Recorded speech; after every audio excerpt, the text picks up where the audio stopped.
Idol,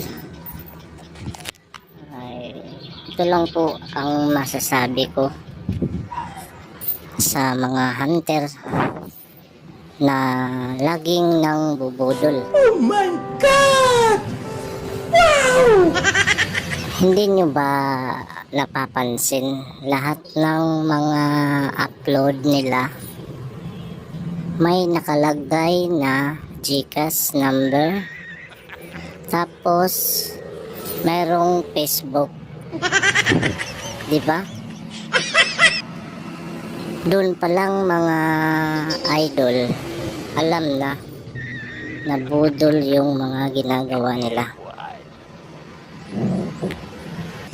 Tingnan nyo yung mga popular na mga vlogger, yung malaki na yung mga views nila, umaabot na ng 1 million views. Di ba walang nakalagay na mga GCash or Facebook?